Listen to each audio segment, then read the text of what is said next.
Recording in Hello, hello, hello. It's so great to have you all listening in today. I'm Toye Johnson-VINCENT, your no sugarcoating coach. You know who it is, motivational speaker, certified life coach, HR consultant, and of course, your host of Speak to Me First podcast show. I got to tell you something. I've been waiting on this man to come on my show. Since I met him, I knew he just had some insights on, really, what does it take to become invaluable? And then the book was there. I said, oh, we got to get him on. So I'm excited because I'm into my show just a little over a year, and I've had some exciting guests come on previously, authors, speakers, even a recording artist, if you can imagine that. So you never know what you're going to get right here, folks. But I'm telling you today, he hails from, at least I know currently he's based in Houston, Texas.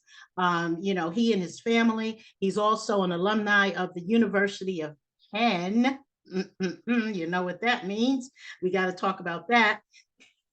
What else? He's a sales executive, has a lot of background in terms of the IT, software engineering, etc. And of course, business development coaching. Did I mention he's also a speaker? So I really like to have those people come on board here. So without further ado, and yeah, I told him I would share this in case any one of you out there happen to be an Omega Sci-Fi, in the fraternity, if you will. This too, Donald Hatter is one as well. He is your brother. So without further ado, let's bring Donald in. Donald Hatter, come on in, Donald. Good Hey, afternoon. Good afternoon. How are you? yes. Uh, You see, it would have taken me about an hour to go through your entire bio if I made it up. no, I certainly understand, and I'm excited to be here. So we've known each other for a while, and so I obviously knew you pre-podcast, and I had Yes. the opportunity to go through and listen to a number of the episodes. So it sounds like you're doing a fantastic job and really getting a lot of valuable, and I use that word a lot, valuable information out to your listeners. So in fact, I'm so excited to be on the show that I played the lottery last night, but I didn't check my ticket because that might have changed some things. Yeah. And So I'm gonna maybe check you that would have ticket had to afterwards. reschedule. Is that what you mean? Forget your friends and things. I understand. But hey, and that reminds me, I played the lottery today. And so, hey, you can I always love, win. But we're yes. all winners. It's 2023, Donald. So tell everybody, I know you're currently based in Houston. I'm not sure if you're actually, born and raised in Houston.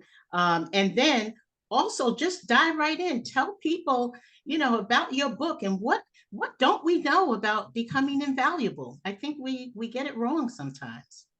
The floor is Sure, yours. sure. So I'll do it's interesting. So when people ask me where I'm from, it becomes a little bit difficult. I claim Westchester, Pennsylvania, which is outside Philadelphia, because that's where I went to high school and then went to college at the University of Pennsylvania in Philadelphia. However, I was actually born in Houston, and most of my family is from Houston, and I've been here the past 20 years. So at some point, I'll just say Houston, but as soon as I do, then people ask me what high school I went to, and then I have to go through the whole story. So I say Westchester, Pennsylvania, but so I'm here now. I like it. It seems like I'll be here for a while. I have some kids that have one's living in New York, your city, your state, and the other lives in DC. So I still get back to the East Coast occasionally. But so that's enough about me. But lately, right before the pandemic, was doing a lot of talking, and I speak primarily on three different areas. One is professional development, the other is leadership, and then the third is sales and marketing. And really, the underlying theme across all of those are is talking about how to really manage the perception of your value. So the second book I wrote was called or is called Becoming Invaluable. And so I talk a lot about value because when we're talking to professionals, a lot of times they just think being good at their job is enough. Mm. And it's a little bit more complicated than that. And I'll kind of tell you a quick story to add some context to what it is that we're going to talk about in the next few minutes. probably, geez, maybe even 20 years ago now at this point. I was working for a startup in Austin, Texas, and really I was director of business development and product marketing. So the roles I had loved. I was probably 6 years into my career post MBA, and two things really happened at that company that kind of changed my mindset permanently. The first was, I forget what day of the week it was, but the CEO called me into his office and he said, "Hey, I'd like to talk to you." And I'm like, "Okay, what's going on?" And essentially, he said the VP of they were having trouble with the VP of marketing, and he wanted to verify that if they got rid of her, I could take over that role. Hmm. So he just really wanted to see if I was comfortable doing that. And I said, so I went over my background and said, yeah, if called upon, right? And the VP of marketing was a friend of mine, so I didn't really want to get involved in that aspect of it. But I said, if called upon, I'm comfortable taking over that role and I'd enjoy it. That was the first thing. The second thing happened probably like 3 or 4 weeks after that, where my boss um, called me, and it was a Friday afternoon. I'll never forget. He's like, "Hey, can I talk to you for a few minutes?" And first of all, I encourage people to stay away from any impromptu Friday afternoon meeting. But I go into this conference room, and lo and behold, there are a number of people in there. And essentially, the company was struggling so much so that they needed to get rid of like 20% of the employees. And I was in that 20%. So 3 weeks earlier, I'm having a conversation with the CEO about taking this enhanced role, and then at that point, now I'm jobless, right? So it just forced me to really think about this stuff a lot more than we typically do, right? Because we think if we just develop a skill set and work hard, Right. things more often than not will work themselves out. So when we start talking about becoming invaluable, it's a lot in the book that really talks about other aspects. Like I didn't really know my environment. I didn't know what was going on. I didn't know that we were struggling. I just did. There's a lot of things that I just didn't know because all I was doing was putting my head down and working really hard and doing well.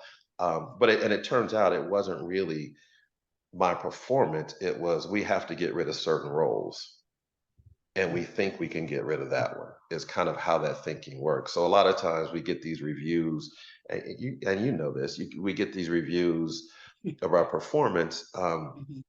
but decisions are being made, and the people making decisions aren't even necessarily looking at your performance reviews. Like Yeah. it's a little bit more complicated than that.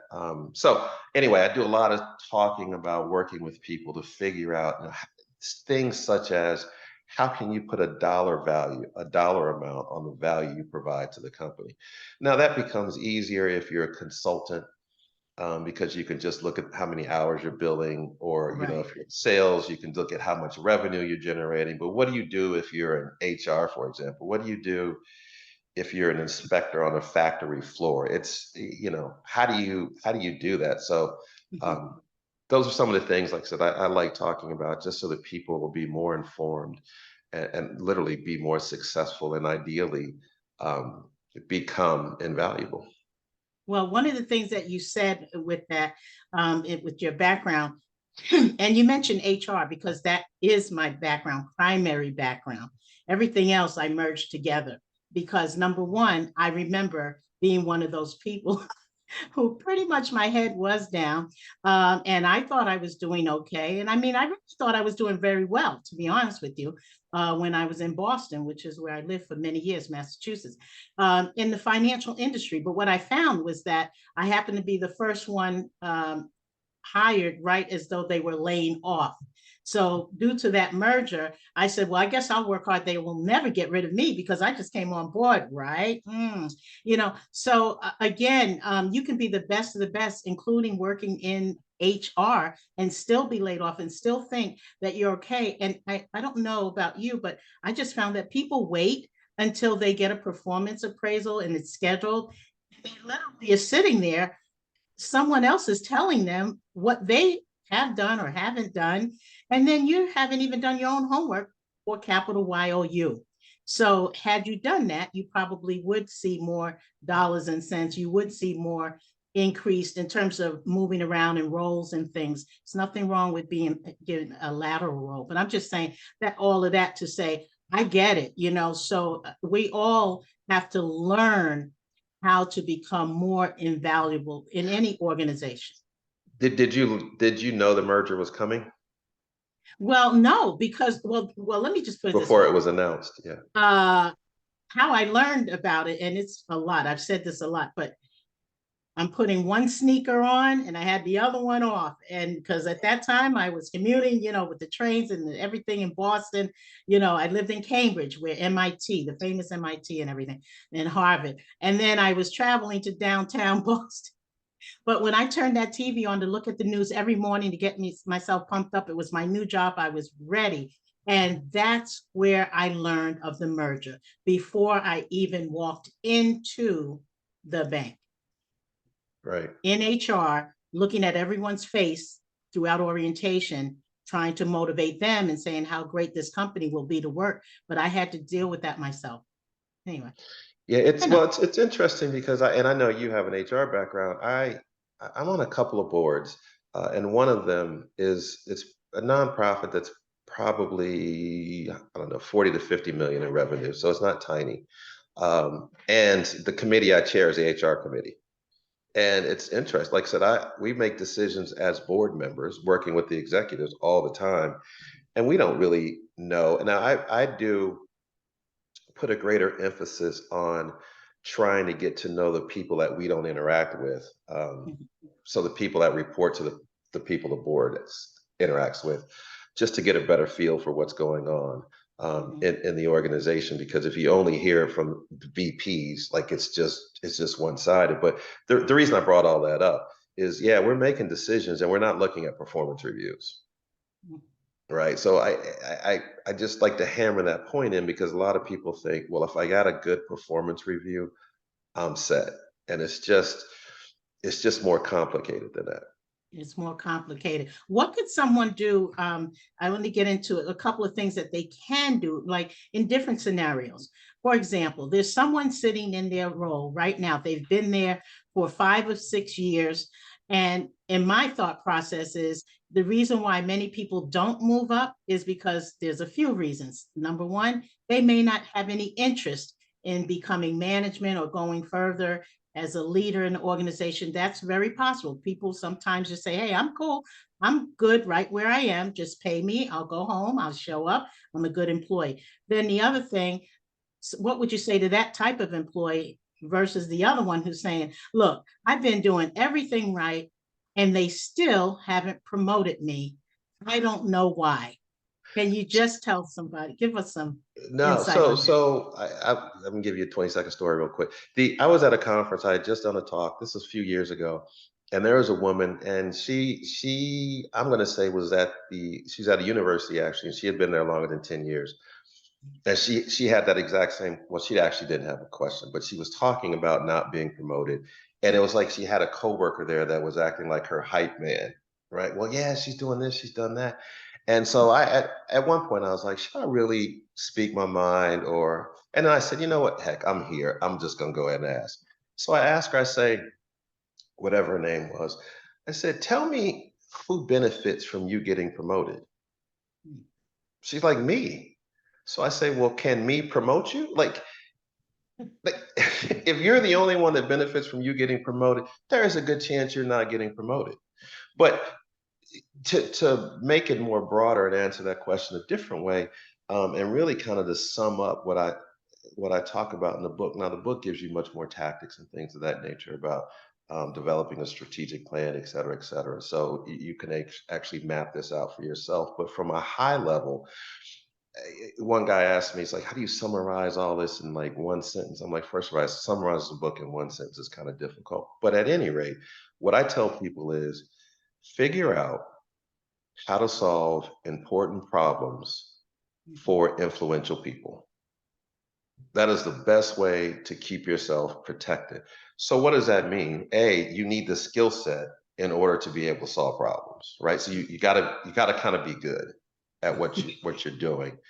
Secondly, you have to know enough to be able to identify what problems the company thinks are important, right? And you also have to understand who has influence. Mm. And looking at a title, understanding that someone might be important doesn't necessarily mean they have influence. Wow, you better say that again for the people in the back. There are people in organizations that have Yeah. a lot more influence and don't necessarily have a title. And a great example of that is in professional sports. Mm. Right. So going way back when, and it happens often, but I love the Magic Johnson example. Magic Johnson had just won a championship with Westfall, I think his name was, back in the late 70s. Magic Mm. Johnson did not like that coach. Ultimately, that coach got fired. Coach was successful, but it was like Magic had the influence, but he didn't have the authority, Mm. right? He didn't have the title. He was just a player. And in fact, he was a young player. So even in these corporations, there's people that have an amount of influence that when you're looking around, you're like, oh no, that person may or may not have a title, but they can influence decisions. And how do you get to the point where you're solving problems for them is Mm. is really a good way to kind of summarize it. So it's a lot in that. Like, so once again, you have to have a skill set to be able to solve problems. Yeah. You have to know who has the influence. You have to know what problems are important. And you also have to be able to put yourself in a position where that person's like, Toy, Hmm. come help me figure this out. Figure Right. I this mean, out. so Yeah. it's a lot of stuff that really goes in that one statement. But if you're sitting at home or in your car and you're listening, literally ask yourself and be candid, right? What problems am I solving and for who and how much influence do they have? Mm. Right. Right. Because when companies merge, Hmm. the really good people with influence are like, oh, no, Toy's coming with us. Mm. Right. We no, no, I need to bring her with me. It doesn't have anything to do with reviews or anything else. She's just been someone that if I have a problem, I can count on her. Right. So then when you start digging deeper, you need to be able to make sure you're credible and you're authentic and that, that you are legit, and things of that nature. But if you start with what am I really working on? How important is it? Hmm. And who am I doing it for? Once you start asking yourself those questions, you'll start to see how secure your job is or isn't, right? And the point Hmm. being, we can't just sit there and think, I really know a lot, I'm really good. It'll get taken care of. Yeah. Yeah. So those people, and then the thing is, I come up in the age with my parents and of course my grandparents. And my mom was educated in the New York City school system, one of the toughest school systems on the planet. But oh my goodness, I just think about all the people and the way I was taught. You go, you get a good job, and you hang out there until at least you're 65 and you'll be good. And it's so Be good. funny. Yeah, no, that's right. And my dad was in the government. My mom ended up being in the military. She was lieutenant colonel and things of that nature. And it's first of all, you must get a good education, Yeah. right?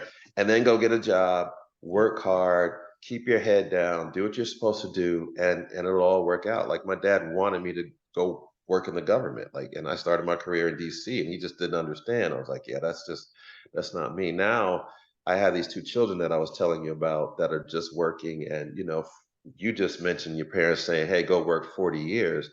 Trying to get them to keep their head down for 40 weeks is difficult. It's like Yes, times have changed it's tremendously. it's it's and I was kind of that way too. I was anxious to to do well where I was and then see what was next. But yeah, it's interesting talking to them. But um, Yeah, absolutely. Now, do you have your book with you anywhere close to you that you can hold it up? I probably should have I told you. actually do. I have Just, one in my, uh-oh, does it work? oh, Yeah. there, yeah, there you go. There it is. Yeah, how about that? Why don't you hold that up again? I'm gonna get a wonderful screenshot of you and your book and everything. And I know Uh-oh. that you have, you're, a multi-time author. All right. All right, got it. So So, the thing is, when we look at just looking at the book, first of all, they're in big capital letters. And that's what struck me about that book, because I'm a person that I use a lot of capitals, even when I do my posts and certain things. Some people say, "Are you I've seen. scripting? That's not right. That's not what you're supposed to do in social media." But I got to tell you, if you don't understand first you need to understand what the word value, just start there. And then the invaluable will come later. But you have to understand value. And this is one thing I learned. Someone said when I started this whole coaching thing back in 2018, the way I learned through a master coach, and we talk about this all the time, you can't trade dollars for hours. If you get into that trading dollars for hours, you're almost kind of sinking yourself. But when you talk about value and you say, someone says, how much do you charge? Just take it as a life tool. How much do you charge in your life to say, hey, that good, and you need me? Because companies are saying, we don't care. We just want somebody to help us with this pain point, you Right. know, come in and do what you need to do, which is why I started the whole thing about more consulting and kind of moved away from the traditional 9 to 5. So, and by the way, anybody listening in one of these 17 countries, yes, I'm available. I still do HR stuff too. But you're good in different areas as well. So does that make you even more invaluable because you have the software, the IT background, you have the business background, the Well, speaker? so yeah, so one of the things that's kind of important that you're touching upon when you're talking about value, there's a few things that go into it because a lot of times people just interchange the word value with being good, Mm, and you lose sight of some things. So, for example, and I titled the book called "Becoming Invaluable," and I put the word "becoming" because it's an ongoing process. okay. Right. The things I do today to become valuable to someone might be different than the things I do tomorrow to become valuable to somebody else. And so that's one of the things that's really important is understanding that how you add value will vary depending upon who you speak to. Mm, Right. So you're a coach. You have to, your philosophy might be the same and your approach might be the same, and your process might be the same, but it mhm, changes based upon who you're working with. mhm, Right. So even at the job, if I report to someone, how they see what they need to see from me might be very different than what someone else needs to see from me. Or if I'm in sales and I'm selling a product, my value proposition varies per prospect. mhm, Right. So if I'm mhm, talking to this client, and right now, post COVID, I decided to pick up like my real estate investing and do that whole portfolio, and then got a license and to become a realtor. And so now occasionally I help people, and how I help every client is very different. Right. So how I mm, add value to each family I work with can vary tremendously. okay. So it's the same way when you're either if you're working, let's say in a corporate gig, it could be a nonprofit, or you could be an entrepreneur and you're selling. How you add value will vary based upon who you're speaking to. And the other thing, so instead of just being good, is really truly understanding and making it clear as to how you're unique and interesting, right? You want to be uniquely valuable. So that'll get you Mm, away from, okay, so you're good at making marketing brochures, but like mhm, how are you different than anybody else that makes marketing brochures, right? And when mhm, let's say if you're an entrepreneur offering a service, how is your service unique to you that actually creates value for me? Right. So wow. it's kind of a fluid thing, right? Mhm, Is what I try and get people to make sure they understand. It's never just about, hey, I'm really good at producing XYZ. So if you need XYZ, come to me. Mm, mm, yeah. mhm. That's just not Yeah. very powerful, right? I Yeah, there's mean, a big website world globally that people say, well, oh, well, I could just keep, clicking on different websites and say, oh no, they're even better, or it sounds better. and the other Sounds. thing, I'm glad you mentioned that to show the book, because the other thing I wanted to mention, that the internet has changed things, right?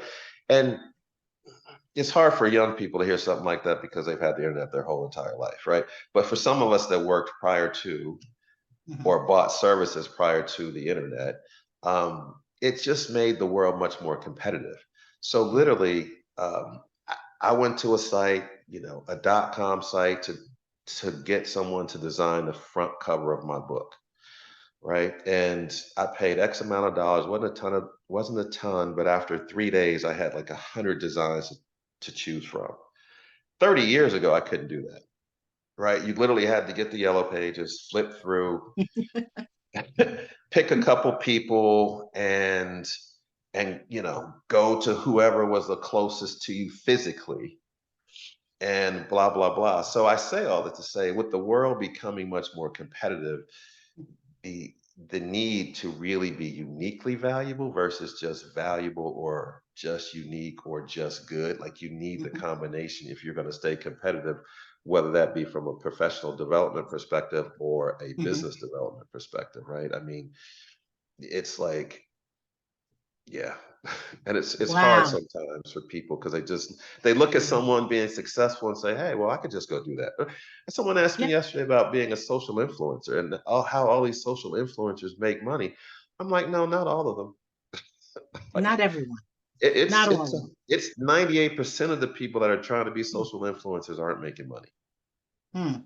Yes, Right. I get it. It's so there, like I said, there's like defining your uniqueness and Mhm. understanding your value is going to be different for each prospect or each coworker or each, boss is really, really important.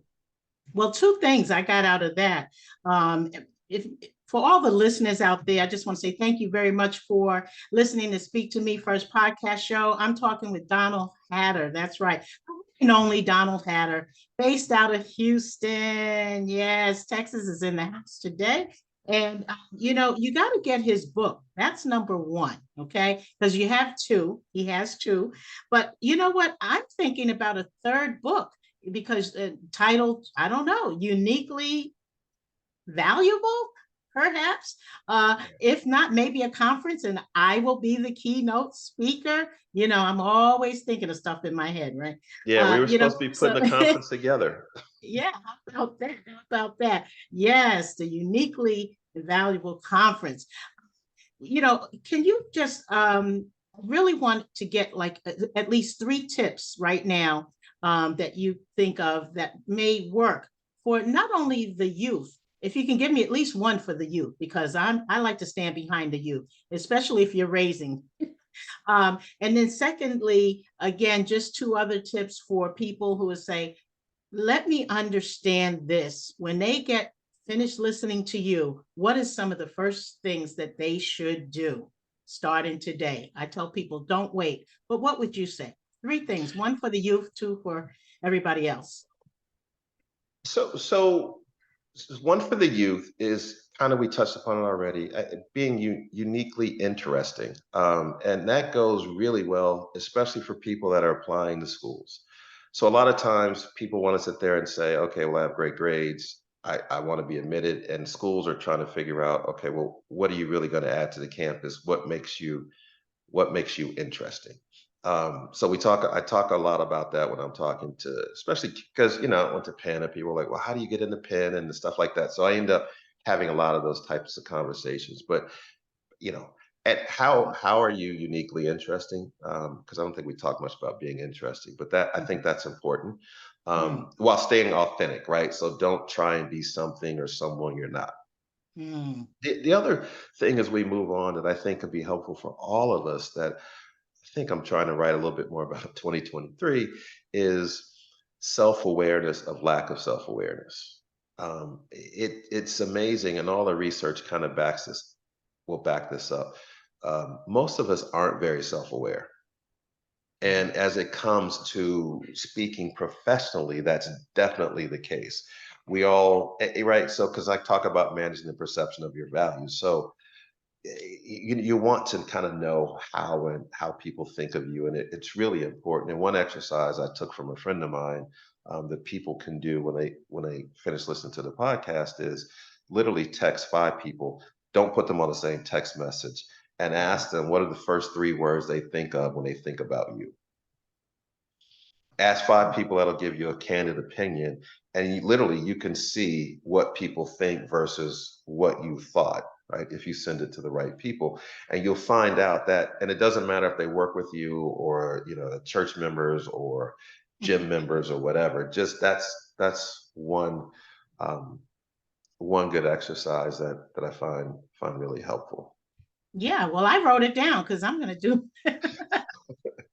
Yeah, like So I said, look because out for it my impacts so text. many different things, like from relations, it just impacts a Right. lot. Absolutely, absolutely. And again, even when we're out there networking, you as a professional business owner, you've been out, you have your background speaks for itself. And let People me think, go ahead. I was just going to give you the third thing before I forgot. I'm getting older. Um, so the third thing that I think is really helpful is for people to understand that you have to actually manage expectations, which means you actually need to know what they are, and it becomes really really important this time of year. Let me take that back. It becomes obvious that certain coaches, like for example in the NFL, like regular season ended this past week, and on Monday a lot of coaches got fired. I would make the argument that half those coaches did not know they were getting fired. So what I'm saying is understanding a goal may be one thing, what you're supposed to do on your job may be something else, and then what people actually expect as your output or your outcome might be something differently. So you need to understand what that is so that you can manage those expectations, because the whole goal is to exceed expectations. And how do you do that if you don't know what they are? Mm. Yeah, if you Right. don't know what they are. Right. Yeah. And the key word there is managing, because we expect a lot of things. We expect good things. We believe, I think it's your belief system, but again, you have to know who you are. Number one, that's always in coaching, and just be self aware. Once you figure that out, there's nothing that can stop you. Again, learning from experience, sitting in jobs for years, or even if it's just a couple of years, and you're just doing it because number one, for fear, you don't want to take that step and you're saying people are disrespectful to you in the workplace. Mhm. You will never get promoted in some places. You can do all of the right things that you believe are the right things, but you still literally will not be promoted, or at least what I mean, move up in the company. And if Right. that is your quest to move up, and you may, I say this, you may not be moving up, but you should start moving out. And that's just, you know, and work on your invaluable skills and all of that. But yeah, No, work on that. absolutely. But Absolutely. I'm going to try that as well. You said, either text or call 5 people, and ask First them three words first 3 words that that comes comes to to their them. mind when your name is Yep. mentioned. Absolutely. Well, I will certainly be doing that. I'll probably start with the people that I know they'll say good things. No, I don't know. People know my personality, but which has changed over the years. But the reality is, and I'll ask you that. Would it be better to ask someone who's known you for a number of years, like really close, or just people abstractly, like, hey, you see me on social media, what do you think? Or just So, so, so just curious. I'd like to Mhm. think that I'm knowledgeable, credible, and helpful. Okay. Right. So it doesn't, so from when I do the exercise, it doesn't, whether you've known me from high school Okay. or you listen to me on this podcast, hopefully you're like, no, he is knowledgeable, credible. We believe him and he's helpful. Right. So it shouldn't matter. Okay. It Okay. shouldn't matter unless you purposely act differently around everybody. But I Right. mean, if you're authentic, you should still, it shouldn't matter who you ask. Right. Because you're being yourself. This is who you are, funny, smart, and intelligent and all that. Okay, got it. But all right then. Well, you've been listening, folks, to Speak to Me First podcast show here. Donald Hatter out of Houston, Texas. Yes, he's an Omega Sci-Fi fraternity brother. So for those of your Yes, ma'am. brothers out there, if you're giving them a shout out, that's fine You with me. sigh. And I always there's always I laugh behind that, but it's wonderful to have brothers and or sisters if you're part of a sorority, which I'm not, but everybody swears that I was for some reason at Northeastern University, Boston. They still ask me and come for me on the social media. Hey, you come? I'm like, no, I'm not even. But anyway, Right. Gotcha. I'm available if you're guys are interested. In terms of leadership, because we're going to wrap this up now, and we want to make sure people can contact you. I think your book is, something that people really should get a hold of. You have two books out. If you give us the name of both of those, and where can people pick them up from? So absolutely. So the first book was 10 Things Great Sales Leaders Don't Do. Mhm. And then the second book was Becoming Invaluable, as we talked about. Books can be found online a lot of places. The easiest place to find it is Amazon, because you can even search by author, right? So Hatter spelled Hatter. Just search Donald Hatter, and both books will pop up. So, and then the other thing is, I do a lot of writing, and used to do a lot of writing for Forbes.com. So uh, not all the articles, but a lot of the articles that I've written about are on my website, which is simply donaldhatter.com. So DONALDHATTER um, Yeah, .com. And then you didn't ask, but I'll go ahead and tell you. And if people that are listening want to ask me any question on anything that I've discussed, I'm happy to answer and engage in dialogue. And you can just email me at dhatter, DHATTER, at donaldhatter.com. So yeah. I'm easy to get hold of. And like I said, I appreciate any feedback, and I'll gladly give you more of my opinion on what it is I talk about. Excellent, excellent. And of course, you're on social media, because I know that we are connected there, and in a couple of similar groups. I believe, is it Forbes Council? There's one group. I'd You're a stopped doing that, but contributor. I was on Forbes Council. I'm on LinkedIn, and Uh-huh. my Twitter handle is just D Hatter Jr. At D Hatter Jr. So I don't spend a ton of time on Twitter, but um, like I said, I have the website and articles and books, and feel free to reach out to me Yeah, if you have any questions. yeah. So, guys, you can find him on LinkedIn. He's there, and he answers your messages and all that. I know that he keeps his word. He's a man of his word, so that's good. Well, you know what, Credibility is important. We forget that in credibility. 2023, but it's credibility matters. Credibility matters. Hashtag credibility matters. Yeah, I think we like I just said, found a new we hashtag. act like we've forgotten that the last couple of years, but Yeah. I think someone in New York is going to find out that lying on a resume wasn't a good thing, but we'll see. Wow. Well, before you go, I always like to ask, what's next for Donald Patterns? What's next on your agenda? I know we typically keep things close to the vest, but it is 2023. You have some conferences coming up, perhaps a new book, like I said, uniquely valuable. I, I'll be I looking for the royalties on that one.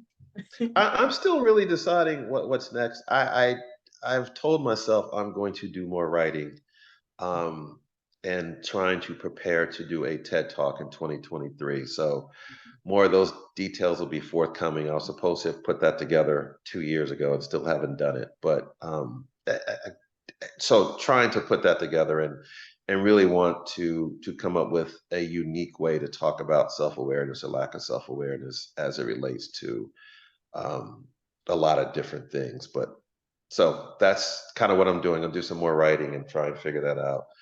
And and that's it. Outside of managing these real estate investments. Wow. Excellent. Excellent. Yeah, we need to bring you back perhaps and talk more about real estate, because again, multiple streams of income, people, your credibility, everything matters. Everything you talked about today. And there are a lot of people who are they're basically in transition from the traditional 9 to 5, especially after COVID. All of a sudden, you have all of these entrepreneurs, solopreneurs, if you will. So there's money out there, but you still have to kind of know what you would like to do and how can you make a difference. I think that's really important. No, I would love to. I've learned a lot, and have had some good success with it in the past couple of years. Whereas prior to kind of getting my license, I relied on some other people, and it didn't turn out as well. But now a lot more focused on it, and 2022 was a good year, and we're going to turn around and make 2023 a great year. So Yes. started off the week good, the month good. So I'd be more than happy to talk about that. Probably, yeah, I guess it would be pretty interesting because a lot of people either could use it for a second career or just should be better prepared when they go to acquire property. Yeah, that's true. Absolutely. Well, I got to tell you, Donald, I really appreciate you coming on today, taking that time, the busy schedule, and it's only January, but I know your calendar is getting booked and booked and No, booked. and I really enjoyed it. It's you're doing, like I said, you're doing a fantastic job with the show. I appreciate it. I like the variety. I like your, obviously, I love your enthusiasm in terms of trying to help folks, as many people as possible. So no, I think you found your calling, and I wish you nothing but more success with the podcast. Thank you so much. Appreciate your time. And again, Happy New Year to you. All the best. And it can only go up from here. And I'll see you out on the LinkedIn trails. I'll be sending you a testimonial request as well. You'll get it in your inbox as usual. All right, Right? All no right. problem. All right, I Take care, enjoyed it, my Donald. friend. I'll talk to you Thank soon. you. Thank you Okay. very much. All Bye right. now. Bye bye.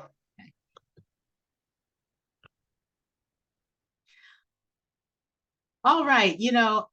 Been talking to Donald Hatter. I'm telling you, invaluable. You have to understand what that really means. And, Donald was able to break down a lot of different things because it's not only about your job. You want to become invaluable even throughout your career life, and perhaps even your family life. There are people right now. How many of you out there saying, when something happens, my family can always call me, or they always think of me because they know that I can help them solve a problem. Now, from time to time, if I chuckle, of course, I probably created some problems as well. But overall, I still have very close friends and some people who are not as close, but they think of me when it comes to solving a particular problem, or they want to run something by me. They want to brainstorm, if you will. And then I chuckle again and say, hey, if we talk too long, I'll have to invoice you. And so that becomes somewhat of fun. But on a serious note, what are you worth? What is your worth? You went to school perhaps, and maybe you have a college degree and maybe you don't. Not everyone does. Perhaps you have some certifications that has made you become more invaluable. But it's not all about your degrees and your certifications. It goes back to the pain points. Anyone who has their own business, anyone that is thinking about a business startup, etc., you have to know what you're worth, right? Even before you start charging people. But why should they choose you over another vendor or another merchant? Why? Even as a coach, I know that there are tons of coaches out there globally, but why would you think of me? Perhaps someone referenced me. And that's always a good thing. If someone thought highly of me, to say, you really should talk to Coach Toye, AKA the no sugarcoating coach, then, I welcome that. And that says a lot about me and how valuable I am in some, or can be, in someone else's life.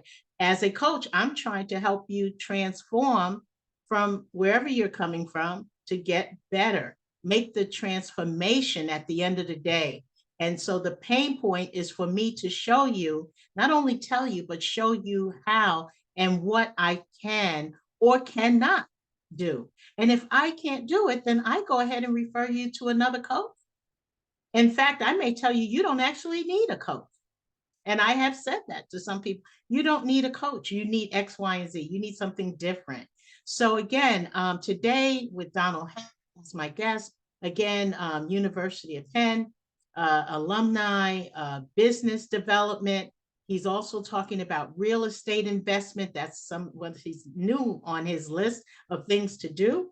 So many things. He's also a speaker, very involved in, community and leadership responsibilities. And of course, he mentioned, for those of you who are listening and maybe just catching up, he's also a member of the Omega Psi Phi Fraternity. So again, if you want to learn more about my guest today, which was Donald Hatter, make sure you reach out to him on LinkedIn.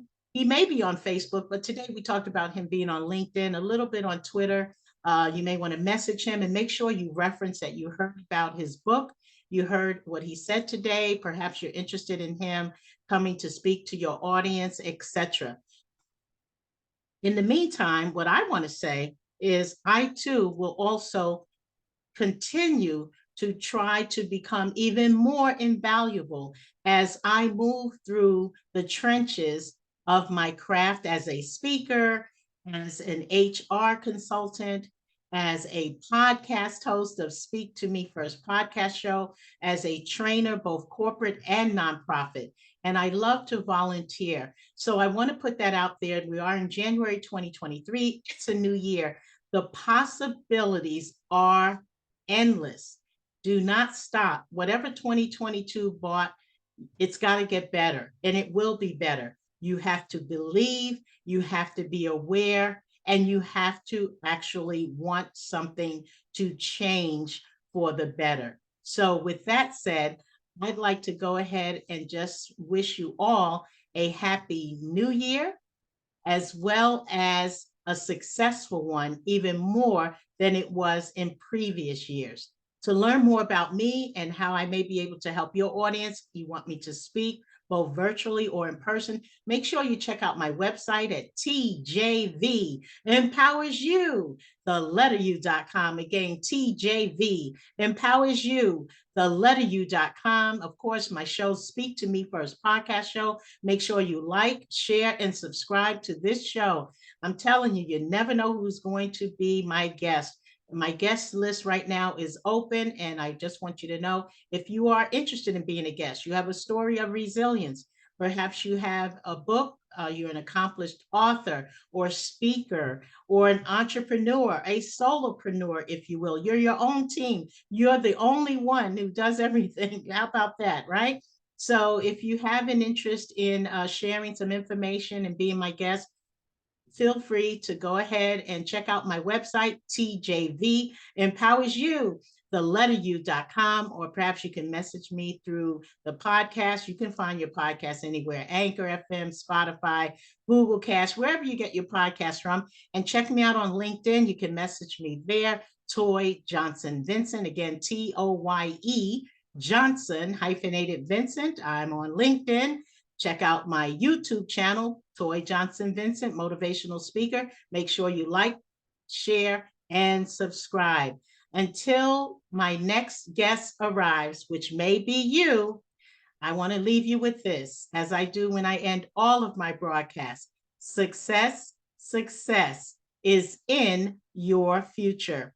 Bye for now.